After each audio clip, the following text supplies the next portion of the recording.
तो types of reaction, जैसे कि मैंने बोला था कि हमें बहुत सारी रिएक्शंस पढ़ने हैं, मैंने पूरा इंट्रोडक्शन दिया था, अब डिटेल में पढ़ने वाले हैं। सो फर्स्ट ऑफ ऑल हमने पहला कॉम्बिनेशन रिएक्शन हमने समझा था। कॉम्बिनेशन रिएक्शन में पता है कि more than one reactant combine होकर एक ही प्रोडक्ट बनाता है। जैसे कॉल को बंद किया था हमने, बने था carbon dioxide gas, last video में मैंने समझाया था, ठीक है। That is the combination reaction. आज हम पढ़ने वाले एक्सोथर्मिक रिएक्शन।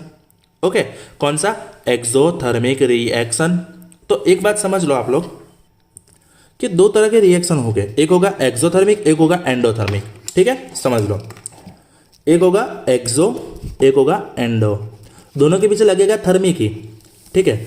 अगर एग्जिट होते हैं, हीट एग्जिट होती है, थर्म यानी हीट, जिस रिएक्शन में हीट एग्जिट होती है, जिस रिएक्शन में हीट एग्जिट होती है तो उसको हम बोलेंगे एक्सोथर्मिक प्रोसेस, और जिसमें हीट एब्जॉर्ब होती है सो उसको बोलेगा हम एंडोथर्मिक प्रोसेस। इतनी बात समझ में आ गई, ठीक है। जैसे कि हमने कॉल को बंद किया तो वो हीट रिलीज कर रहा है, तो वो जब हीट रिलीज कर रहा है तो that is the exothermic. Endothermic क्या होता है? जैसे कि हमने स्नोमैन बनाया था, स्नोमैन पता है ना, वो स्नो में बनाते हैं,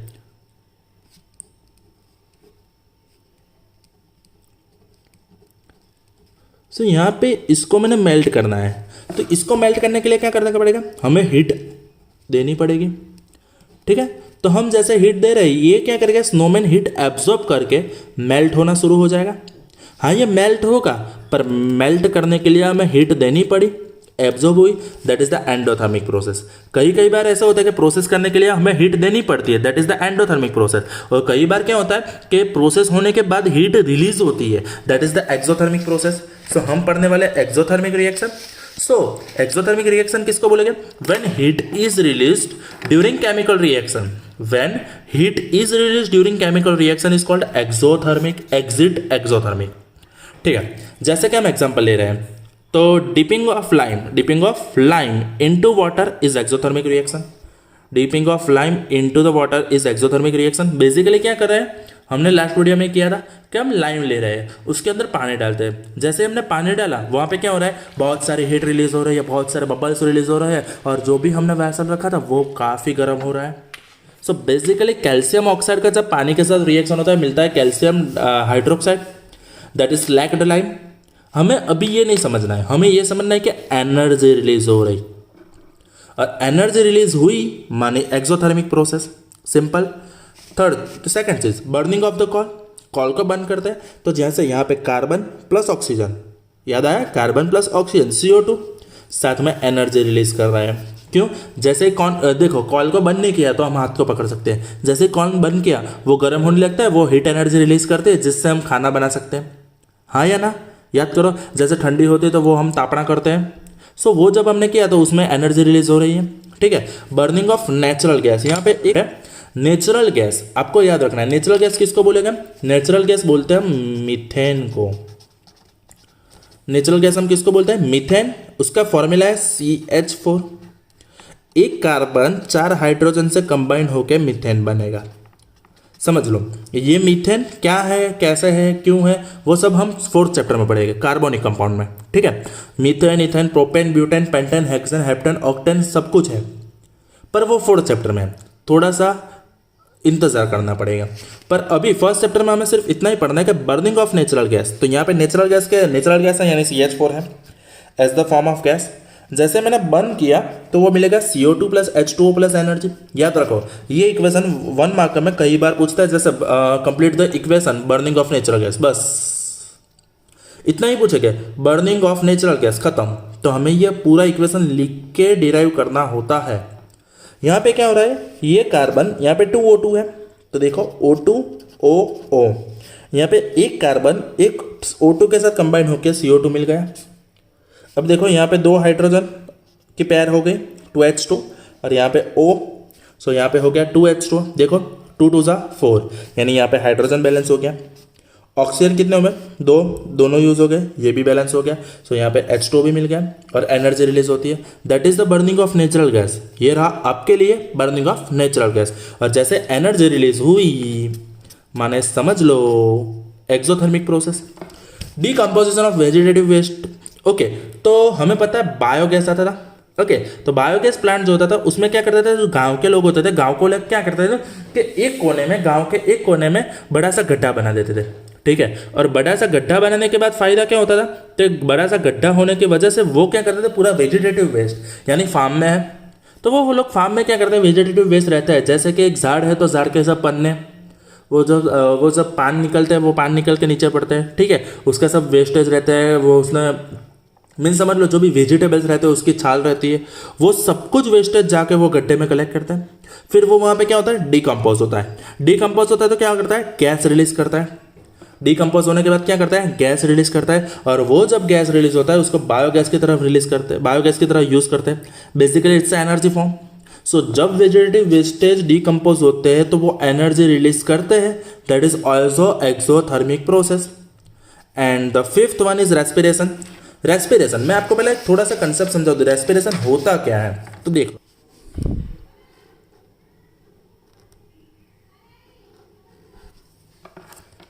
ठीक है, तो यहां पे क्या हो रहा है कि एक फेस है, यानी हम समझ लो ये हम खुद ही है, और यहां पे हमने रेस्पायर किया यानी O2 अंदर आया, ठीक है, और यहां पे ये CO2 बाहर निकलेगा, that is the respiration process. यहाँ पे क्या होता है, जो भी O2 होता है वो गैसियस फॉर्म में होता है, वो वहाँ से जाएगा कहाँ पे, लंग्स में।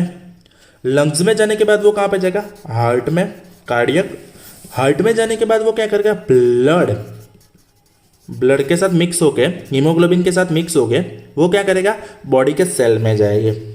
सेल में क्या होगा, यहाँ पे O2 जो है वो एक्वियस फॉर्म में आ गया, क्यों, ब्लड में डिसॉल्व हो गया तो एक्वियस फॉर्म में आ गया। और ये जो O2 है, ये जो ऑक्सीजन है वो यूज करेंगे हम किसके लिए, एनर्जी रिलीज के लिए, और एनर्जी का नाम होता है ATP। यहाँ पे एक प्रोसेस सिंपली समझ लो, हमने क्या किया, हमने ऑक्सीजन लिया, ऑक्सीजन को यहाँ पे लंग्स थ्रू हार्ट में और ब्लड में और उसके बाद सेल में हुआ, that is the process of respiration. तो बेसिकली रेस्पिरेशन हम क्यों करते हैं, क्योंकि हमें रोज काम करने के लिए एनर्जी चाहिए, उसके लिए हम खाना खाते हैं, खाना डाइजेस्ट होता है और उसमें से ग्लूकोज निकलता है। क्या निकलता है, ग्लूकोज, समझ लो। तो जैसे मैंने यहाँ पे दिखाया, देखो, we eat food which have carbohydrates, carbohydrates यानी कार्बोहाइड्रेट्स, शॉर्ट में बोलते हैं कार्बोहाइड्रेट्स, ओके, इसको बोलेंगे हम कार्बोहाइड्रेट्स। हमने जो भी फूड खाया उसमें कार्बोहाइड्रेट्स रहेंगे, और जो कार्बोहाइड्रेट्स रहते हैं वो कार्बोहाइड्रेट्स क्या करेंगे, तो वो ग्लूकोज में डीकम्पोज हो गए, वो क्या होंगे, कार्बोहाइड्रेट्स ग्लूकोज में डीकम्पोज हो गए, ठीक है, इतनी बात समझ में आ गई। अब क्या करेंगे, जैसे ही हमने खाना खाया, हम खाना क्यों खाते हैं, एनर्जी के लिए, क्यों, हमें रोज बहुत सा काम करना पड़ता है, हम जैसे चलते हैं, खाते हैं, पीते हैं, सोते हैं, लिखते हैं, काफ़ी कुछ काम करते हैं, हर एक के लिए एनर्जी चाहिए, और एनर्जी हमारे बॉडी में फॉर्म होता है ATP के फॉर्म में। What is ATP, that is adenosine triphosphate और एंडेनोसाइन ट्राइफॉस्फेट, आप कुछ भी बोल सकते हो, मैंने बोला था। तो यहाँ पे ATP जो होता है वो क्या होगा, वो 6th चैप्टर में पढ़ा होगा बायोलॉजी में। यहाँ पे एक समझ लो कि हम ATP को केमिस्ट्री में बोलेंगे सिर्फ एनर्जी, ओके। सो ग्लूकोज क्या करेगा, तो हमने कार्बोहाइड्रेट लिए, कार्बोहाइड्रेट डीकंपोज हुआ, ग्लूकोज बना। ग्लूकोज क्या होता है, ग्लूकोज उसका केमिकल फॉर्मूला C6H12O6, याद रखना है, उसका केमिकल फॉर्मूला क्या है, C6H12O6। So glucose release energy करेगा, कैसे, एनर्जी यानी ATP, वो कैसे रिलीज करेगा, वो सेल्यूलर O2 के साथ कंबाइन होके, और यहाँ पे एनर्जी रिलीज हो रही है, यानी ये प्रोसेस कैसी हो गई, एक्सोथर्मिक प्रोसेस। कैसी प्रोसेस हो गई, एक्सोथर्मिक प्रोसेस। यहाँ पे देख लो, ये है ग्लूकोज। ग्लूकोज क्या करेगा, जो भी हमने रेस्पायर किया था वो ऑक्सीजन के साथ कंबाइन हो रहा है, और कंबाइन होके यहाँ पे क्या करेगा, CO2 रिलीज करेगा, जो हम रेस्पायर आउट करते हैं। पानी जो हम यूज करते हैं, या तो हम उसको यूरिन के थ्रू बाहर निकाल देते हैं, और एनर्जी ATP जिसको हम यूज करते हैं रोज बरोज के काम के लिए। इतनी बात समझ में आ गई। सो यहाँ पे दो चीज समझ लो आप लोग, कि पहले हमने एक एक्सपेरिमेंट किया कि मेटल को एसिड के साथ प्रोसेस होने के बाद क्या मिलता है, वो हमने एक्सपेरिमेंट पूरा किया था, हाँ या ना। तो ये रहा हमारा पूरा एक्सपेरिमेंट, ठीक है। और ये एक्सपेरिमेंट समझ लो, कुछ नहीं करना है, रिवीजन करो, क्विक रिवीजन। एक कॉनिकल फ्लास्क लिया, कॉनिकल फ्लास्क में मेटल लिया, उसके ऊपर एसिड डाला, हाइड्रोजन गैस रिलीज हो गया, खत्म। Zn+2HCl gives ZnCl2 plus hydrogen, and Zn plus H2SO4 gives ZnSO4 plus hydrogen। इतनी सी बात है, ओके। उसके बाद हमने 3 रिएक्शन पढ़े, combination, exothermic, endothermic. Combination reaction में पता हो गया, कि more than one reactor combine होकर क्या बनेगा सिंगल प्रोडक्ट, तो वो हो गया हमारा कॉम्बिनेशन प्रोसेस। अब हो गया एक्सोथर्मिक रिएक्शन, एक्सोथर्मिक में क्या होता है हीट रिलीज होता है तो एक्सोथर्मिक रिएक्शन। अगर हीट एब्जॉर्ब होता है तो एंडोथर्मिक रिएक्शन। उसके हमने थोड़ा सा एग्जाम्पल लिया। एग्जाम्पल क्या है, लाइम को भिगाओ, लाइम के भिगने से बहुत सारी एनर्जी रिलीज होती है। समझ में आया क्या, मगज में आया क्या। Burning of the call, call को बंद किया एनर्जी रिलीज हुई। नेचुरल गैस को बंद किया एनर्जी रिलीज हुई। और वेजिटेटिव वेस्ट डिकम्पोज हुआ एनर्जी रिलीज हुई। हमारी बॉडी में ग्लूकोज से ऑक्सीजन के साथ मिलके एनर्जी रिलीज हुई। सो जहां पे भी एनर्जी रिलीज हो रही है that is the endothermic process, अरे sorry that is the exothermic process. अब समझ लो प्रेसिपिटेशन। सो यहाँ पे मैं शॉर्ट में समझा रहा हूँ व्हाट इज प्रेसिपिटेशन। सो यहाँ पे मैं एक छोटी सी प्रोसेस समझाना चाहता हूँ, ओके क्विक रिवीजन के फॉर्म में। तो वो है प्रेसिपिटेशन रिएक्शन। ओके तो प्रेसिपिटेशन में क्या होता है कि केमिकल रिएक्शन के बाद प्रेसिपिटेट रिलीज होते हैं। What is precipitates, insoluble substance. Insoluble और सॉल्युबल याद करो 9th स्टैंडर्ड। जो चीज़ इजीली मेल्ट हो जाती है, इजीली डिजॉल्व हो जाती है तो उसको हम सॉल्युबल बोलेंगे। जैसे मैंने पानी का ग्लास लिया, उसमें 1 चम्मच मैंने शुगर डाली तो वो शुगर डिजॉल्व हो गई, तो शुगर डिजॉल्व हो गई तो सॉल्युबल। मैंने 3-4 चम्मच और डाल दी तो वो शुगर डिजोल्व नहीं हुई तो वो इनसॉल्युबल। जैसे मैंने वो पानी के ग्लास के अंदर देखो मैंने रेती डाल दी तो वो इनसॉल्युबल हो जाएगा। ठीक है, तो वो जो रह जाता है ना नीचे में, तो वो जो नीचे रह जाता है उसको बोलेंगे हम प्रेसिपिटेशन। ठीक है, इतनी बात समझ में आएगी। लास्ट टाइम हमने एक प्रोसेस किया था, उसको बैलेंस भी करवा रहा हूँ। देखो लेड नाइट्रेट को हमने पोटेशियम आयोडाइड के साथ मिक्स किया था, याद है। Pb+2 मिला था, NO3- मिला था, K+ मिला था, I- मिला था, और उसको हमने मैच किया था जिससे तेरे वाले मेरी यानी Pb+2 I- के साथ कंबाइन होकर क्या बनाता था PbI2, K+NO3- कंबाइन होकर क्या बनाता था KNO3।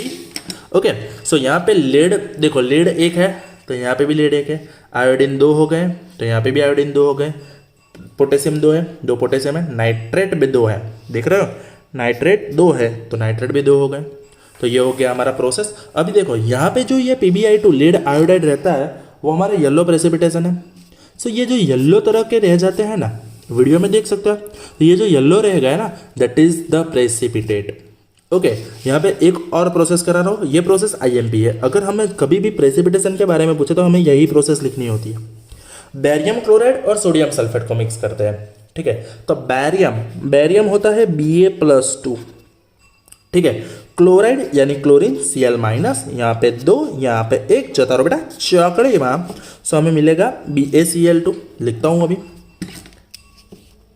ये हो गया हमारा BaCl2 प्लस। चलो sodium sulphate, sodium Na+, sulphate SO4-2, यहाँ पे 1, यहाँ पे 2, जतर बेटा चौकड़ी में એટલે શું થઈ ગયું, यहाँ पे हो गया हमारा सॉरी Na2SO4।